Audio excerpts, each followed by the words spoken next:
Welcome to Blue TV. I'm Boomstocks, and today I'm joined by ChrisTFer, coach of Spacestation Gaming. ChrisTFer, how are you first? Yeah, I'm okay. Thank you. How are you? I'm good. The first time, obviously, with OWCS for an interview. Really glad to have you here. What a guest to begin with. The premiere, the most famous Obviously, the man premiere. in Overwatch. Obviously, yeah. First topic that I would like to go through a little bit is obviously the off season. ChrisTFer, how was the off season overall for you as a coach? Obviously. Yeah, I mean, it was okay. Obviously, I had a few issues with my previous team and previous companies. So it kind of, I was on the market, but it was better than I was expecting. I think there's like, when it happens in mid-season, there's an element of worry. Like, I think when you have a full off season in pre-season, there's so many teams, you kind of think you'll land somewhere. Whereas I thought it was possible I wouldn't find a team for stage 3, but then like London buses, like I got like a few opportunities quite quickly after each other. So it actually ended up being sorted pretty quickly. Thankfully, you know, Max's firing opened the door for me to steal his job. So it worked out okay. That's great. That's really great. This was the actual first question I wanted to ask you. Did you get many offers for this during this off season, basically? Except obviously adding to Spacestation Gaming, or was it like the only possibility that you had? Actually, I kind of, ironically, I kind of got 3 offers from 3 different regions. Actually, there was one which would have been like, it would have been a absolutely terrible idea, but it would have been kind of fun. So I think it worked out okay in the end. I think for me, one thing that maybe I'm starting in my career as I'm a bit older to cherish more is the reliability of the company which employs you, and said timely payment interactions. And obviously I'd worked for Spacestation. I've still got all the merch in my wardrobe and stuff, and they're actually just like such a good company to work for. After everything I've been through for the last 6 months, I was like, let's just not bite the hand that feeds. Let's take this, you know. I understand. So yeah, trying to find a node that you can rely on. I see. That's really relatable choice. Since you joined, obviously Spacestation Gaming this season. Also, a question I wanted to ask is, did you get a word about the recruitment of the new players like Oak, Chronic, Lep, or maybe you were not involved? I was kind of, heavily involved in the, I don't know what you would call like the recruitment element, and like sort of talking to people and trying to convince them to join. But yeah, I really, really, really, really wanted to just let the team build itself, you know. Okay, I've too many times I've tried to cook something up and just fucked it up, if I can swear on this beautiful website. And I thought, you know what, let's just like let the players do what they think. I mean, I think the players that we ended up going for, it felt kind of obvious, right? Like they were the positions that we needed to replace or upgraded, and then obviously with like Lep and Chronic, they were clearly the best performing players that on GK or Team Liquid. So I think it was a pretty simple thing, but I just kind of, you want them, I'll go talk to them, see if we can get it done, and that's it, you know. Well, you just talked about Lep and Chronic both coming from Nightmare Esports. Obviously, they played the Sport World Cup, obviously, with Shiny Sports. They know each other really well, but Lep especially knows CJ really well, since he played with him since nearly a year at Northwood University. Do you feel like it's an advantage to have players that know each other this well, or maybe it just doesn't make that big of a difference in OWCS NA? I think it helps a little bit. I mean, I think that all 3 of them are like all still at uni, I think. Yeah. Wait, actually, I don't know if Chronic is there. I think Chronic is maybe online. Like, I think I don't know. I don't think he's in person, but yeah, I mean, I think it helps. I think you can see, like, we played 1 scrim yesterday. Like, I'm recording this after 1 practice day, and the communication is already like 50 times better than everything that TU was ever able to do. That's really great. And they kind of all know each other personally. So I think the synergy and everything is going to be I mean, it's already considerably better than what I've been working with previously. Okay, that looks very promising then. Obviously, big recruitment that you guys did this offseason. Hawk, previous historical player from Atlanta Reign especially, he kind of retired 1 year ago after a season with M80. There's kind of doubts, obviously, about his specific profile. What do you have to say maybe to the Spacestation Gaming fans? Yeah, I mean, I think I did it too. Like, I think in my head, I had this idea that Hawk has been retired for like 6 years. Like, he hasn't played since OWCS. It hadn't been that long. He played in OWCS. Like, he's been like less than a year. He's been out, you know. So it's not like he's like. It's not like bringing Twilight out of retirement. Like, what a great idea that was, you know. Like, that guy was really, really retired, you know. I think on his day, like a year ago, he would have been the best tank in NA, and I think that's the idea. And I think the thing is with Hawk, I think even when he was retired, he still plays more ranked than almost any other player in NA. I think already, like, I know it's only one practice day, but I think the level is absolutely fine. Like, I'm really, really not worried that we have like a washed up player or anything like that. And I think the benefits of Hawk is I think he has a hero pool which is bigger and stronger than most of the other tanks in NA. And different too, right? Like, no one else different. Yeah, sure. That's true. That's absolutely true. So fake retirement, kind of, you would say. I mean, it's just an esports retirement. Everyone gives it up, and then everyone gets back in. But his fake retirement was like shorter than, like, even in my head, I was talking to her, I was like, oh, do you still enjoy? Like, I think because Hawk's biggest thing is he rage baits everyone on Twitter constantly. Yeah. So in my head, I think once it lost 6v6, Hawk retired because he hates it so much. And then you look at it, it's like, oh, he's been playing. He's always been playing, you know.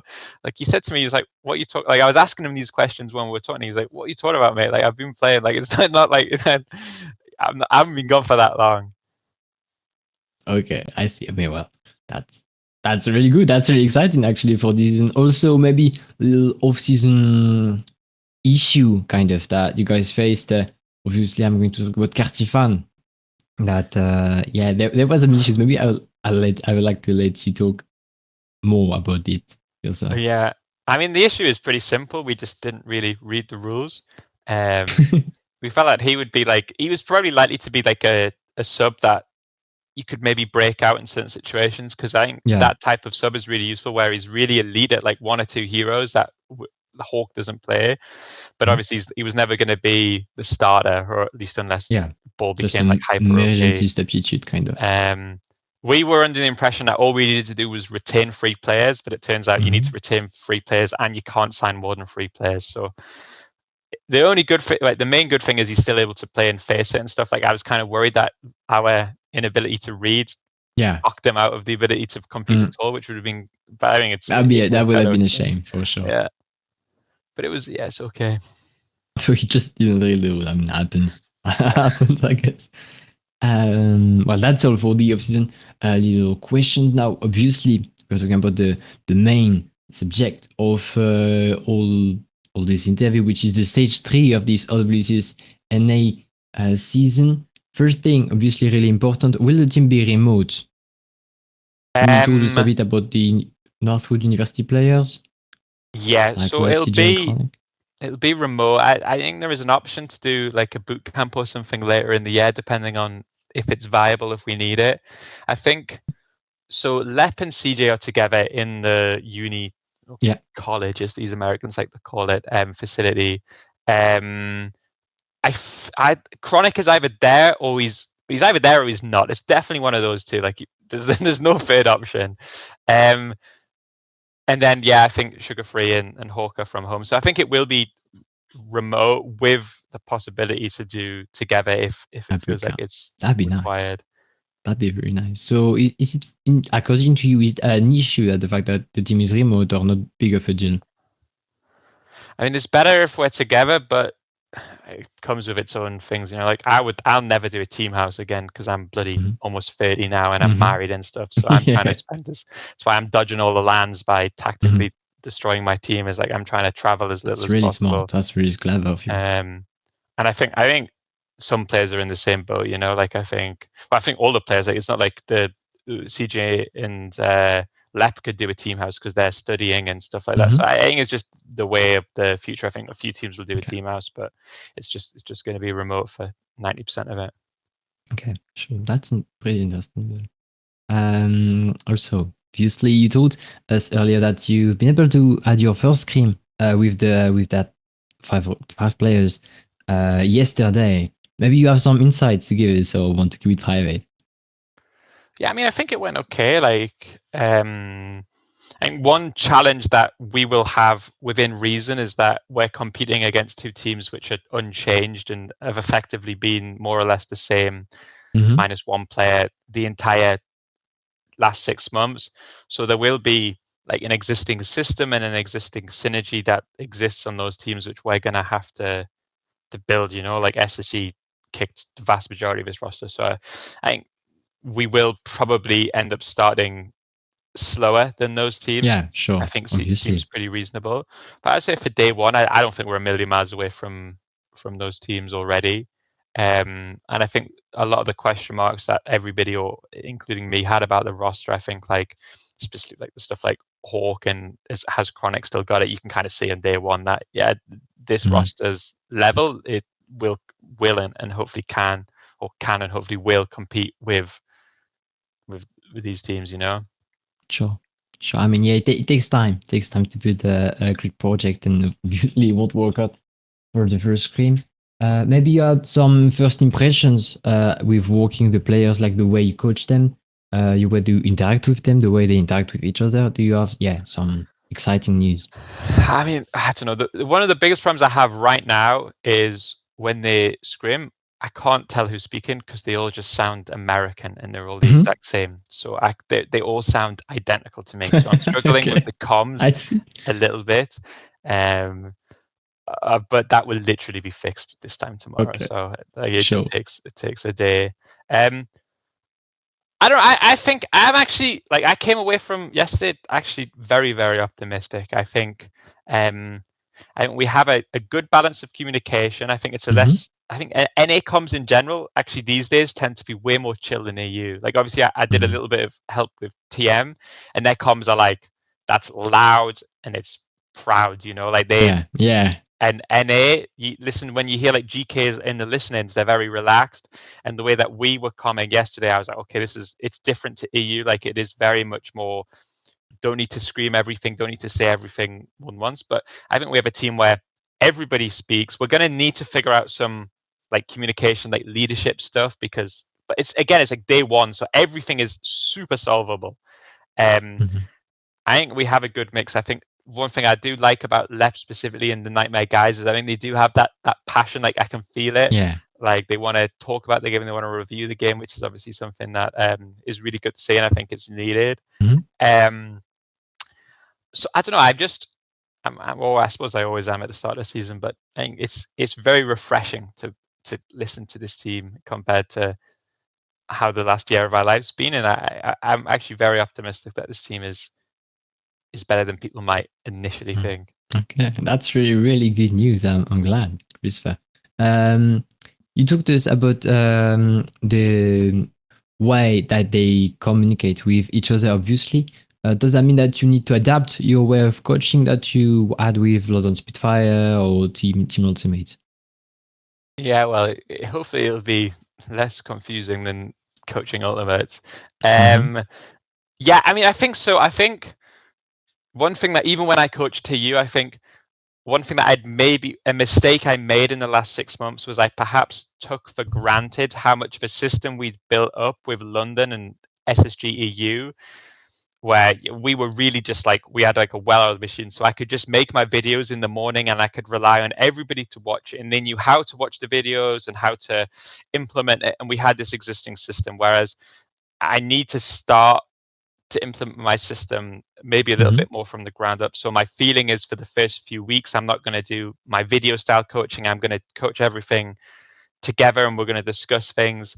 And then hopefully once we kind of have like an understanding and a trust, then maybe I can try. Like I really want to try. Like I really tried to branch out with TU. I tried to do a lot different in terms of roster construction and everything. And I think with this team, I think if we look at the strengths and weaknesses, we just go back to, for now, we just go back to doing how I did it,